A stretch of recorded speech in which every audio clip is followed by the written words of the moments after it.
हमारा देश भारत कैसे इथेरियम, स्मार्ट कॉन्ट्रैक्ट्स, ब्लॉकचेन जैसे आधुनिक टेक्नोलॉजी का उपयोग करके लोगों की परेशानियों को पूरी तरह सॉल्व करके पहले से बेहतर बना सकते हैं।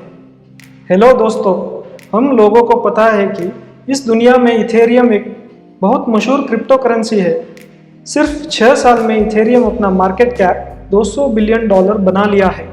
99% लोग तो सिर्फ प्राइस पर ही फोकस्ड है। मैं भी इन्हीं लोगों में से शामिल हूँ। यह टेक्नोलॉजी और इसका एप्लीकेशन इतना पावरफुल है कि हम इस गाड़ी से छूट गए तो बहुत बड़ी गलती कर देंगे। ये भी इंटरनेट की तरह रेवोल्यूशन लाने में सक्षम है और ये इंटरनेट की तरह नई पीढ़ी के एंटरप्रेन्योर्स जन्म देने में महत्वपूर्ण भूमिका निभाएगी। अब यह सवाल आता है कि इस इथेरियम एप्लीकेशन में क्या स्पेशल है, और सबसे बड़ी बात, हमारे जैसे लोग ये ब्लॉकचेन रेवोल्यूशन में कैसा हिस्सा बन सकते हैं।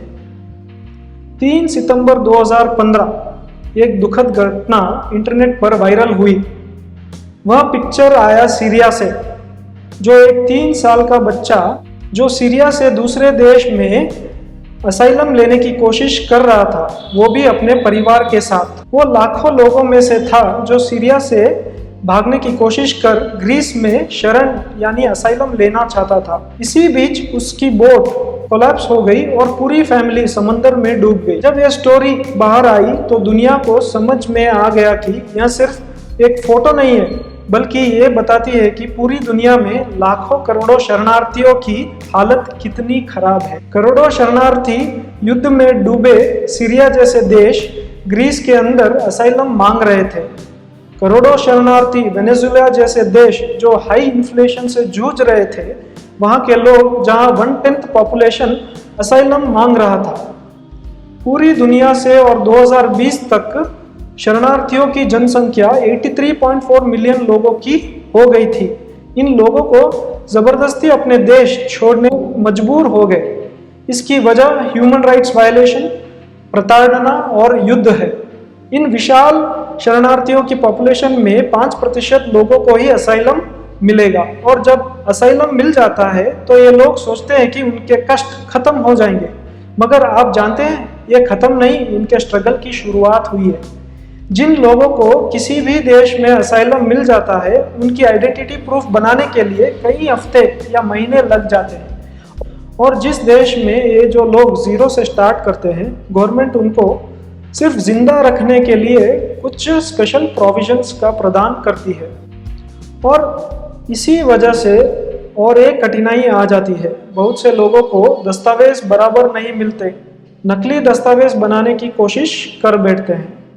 ये रेफ्यूजीज सरकारी नियमों का उल्लंघन करते हैं, नकली आइडेंटिटी बनाते हैं, और रेफ्यूजीज को लोन नहीं मिल पाता क्योंकि बैंकों के पास उनका पिछला रिकॉर्ड ही नहीं रहता, और इसलिए एक रेफ्यूजी को दूसरे देश में उन्नति करने के लिए नामुमकिन हो जाता है, और कुछ देशों में यह उत्पीड़ना सहन से बाहर हो जाती है।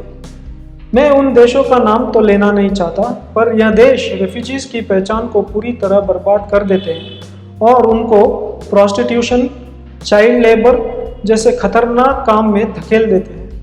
मगर आपको पता है, एक देश है जो इन शरणार्थियों के लिए बहुत अच्छी देखभाल करते हैं, जहां रेफ्यूजीज दूसरे देशों के लोगों से भी बहुत खुश है। सवाल यह आता है कि वह देश कौन सा है, जबकि बड़े बड़े डेवलप्ड देश जैसे यूएसए और कनाडा इन शरणार्थियों की प्रॉब्लम्स को सॉल्व करने में नाकाम है। यह देश है फिनलैंड। यह देश इस ग्लोबल परेशानी को कैसे हैंडल कर रही है, इसका जवाब है टेक्नोलॉजी को यूज करना, और वो है ब्लॉकचेन। यह देश इस एप्लीकेशन को लाजवाब तरीके से यूज कर रही है, जिसे हम स्मार्ट कॉन्ट्रैक्ट का नाम देते हैं। जिनको स्मार्ट कॉन्ट्रैक्ट्स के बारे में मालूम नहीं है, ये 2 पार्टियों के बीच में एग्रीमेंट है जिसका टर्म्स एंड कंडीशन स्वयं निष्पात अनुबंध, इंग्लिश में कहे तो सेल्फ एग्जीक्यूटिंग कॉन्ट्रैक्ट्स कहते हैं। यह एग्रीमेंट सीधे कोडिंग में लिखा जाता है। यह कॉन्ट्रैक्ट्स लेन देन को ट्रेसेबल, ट्रांसपेरेंट, इरिवर्सिबल बना देते हैं। अब एप्लीकेशन ऑफ स्मार्ट कॉन्ट्रैक्ट्स को समझने के लिए हम फिनलैंड का उदाहरण लेते हैं। 2015 में फिनलैंड में रेफ्यूजीज का प्रॉब्लम बहुत ज़्यादा हो गया। यहाँ 2014 से कंपेयर करें तो 10 गुना बढ़ गया था। इस दौरान वहाँ की सरकार रेफ्यूजी सेटलमेंट की परेशानी से जूझ रही थी। उस समय बहुत बार गवर्नमेंट रेफ्यूजीज को कैश प्रदान करती गई, मगर 2015 में कैश देने के बजाय फिनलैंड इमिग्रेशन सर्विस एक स्टार्टअप के साथ टाई अप किया। उसका नाम था मोनी। यह स्टार्टअप एक ज़बरदस्त आइडिया पेश किया जिसका नाम था प्रीपेड मास्टर कार्ड। यह मास्टर कार्ड स्पेशली रेफ्यूजीज के लिए बनाया गया जिनके पास बैंक अकाउंट नहीं है।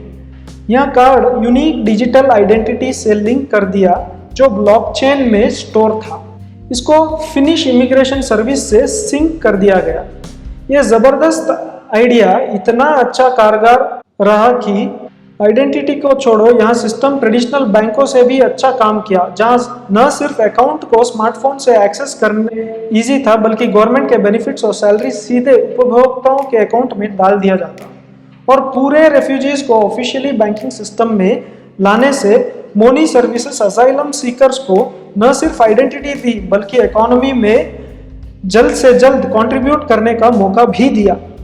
अब एक सिंपल उदाहरण के तौर पर, अगर जॉन एक असाइलम सीकर है तो पहले साल एसेंशियल कमोडिटीज पर उनको 30% सब्सिडी और 5% सब्सिडी गैस पर मिलेगा। दूसरे साल वे एसेंशियल कमोडिटीज पर सिर्फ 20% सब्सिडी के हकदार रहेंगे और गैस पर 3%।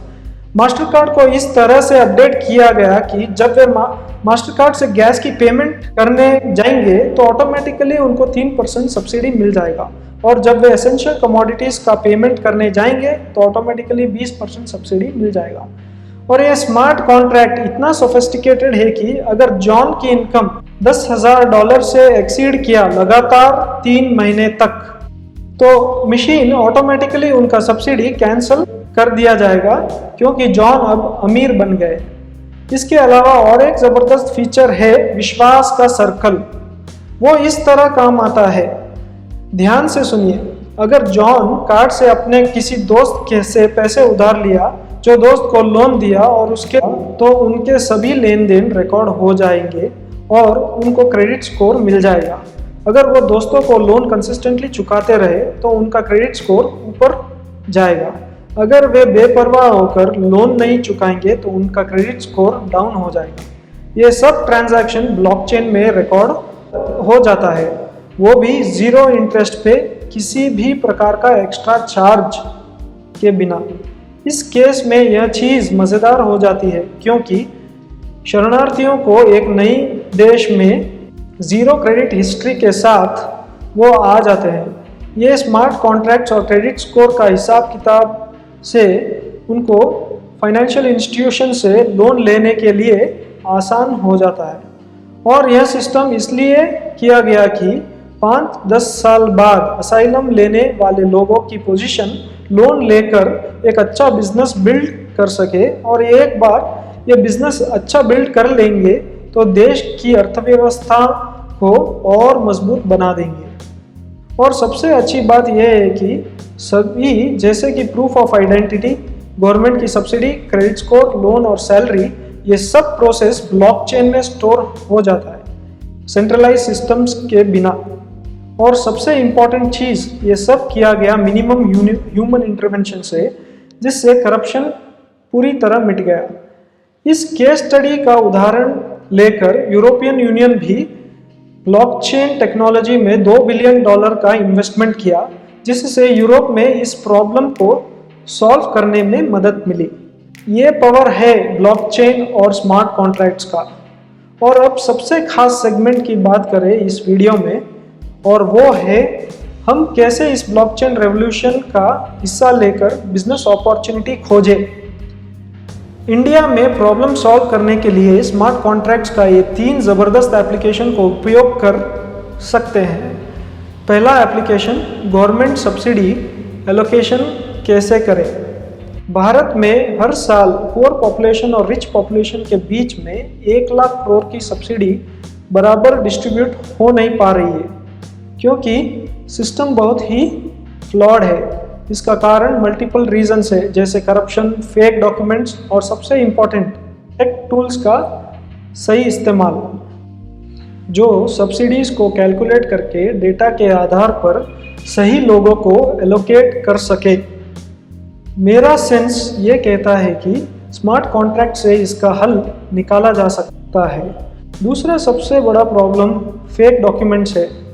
फेक डॉक्यूमेंट से लोग फेक कास्ट सर्टिफिकेट बना देते हैं और इन सर्टिफिकेट से सिर्फ कॉलेज फीस पर 50,000 की सब्सिडी क्लेम कर लेते हैं। और ये सब वो लोग करते हैं जो बहुत अमीर है और जिनको सब्सिडी की ज़रूरत नहीं है।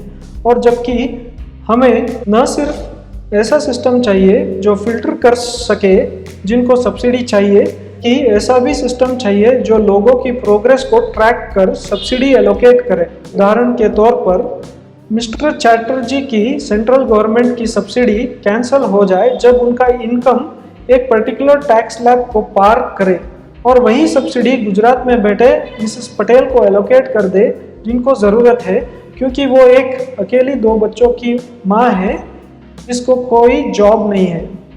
स्मार्ट कॉन्ट्रैक्ट्स का सही इस्तेमाल ये सही उदाहरण है। और लास्ट और सबसे इम्पोर्टेंट, मेरा सेंस यह कहता है कि भारत का डेटा मैनेजमेंट सही नहीं है। 2020 के 4 महीने में ही फूड कॉर्पोरेशन ऑफ इंडिया के 65 टन धान वेस्ट हो गए, कारण स्टोरेज की कमी।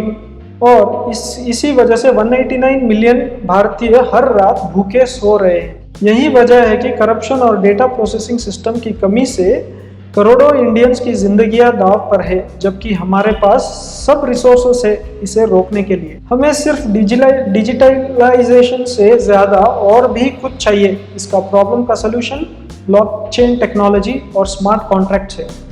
अब यह टेक्नोलॉजी पूरी तरह परफेक्ट भी नहीं है, उसकी भी कुछ समस्याएं हैं, मगर मैं 100% श्योर हूँ कि हम एक कदम आगे बढ़ सकते हैं ट्रांसपेरेंसी और ज़्यादा डेमोक्रेसी की तरफ, जिससे हम अच्छे भारत का निर्माण कर सकें। बस आज इतना ही दोस्तों। आपने कुछ वैल्यूएबल सीखा तो प्लीज़ लाइक बटन दबा दीजिए और पॉलिटिकल और बिजनेस केस स्टडीज़ की जानकारी के लिए सब्सक्राइब कीजिए। धन्यवाद देखने के लिए। Bye bye.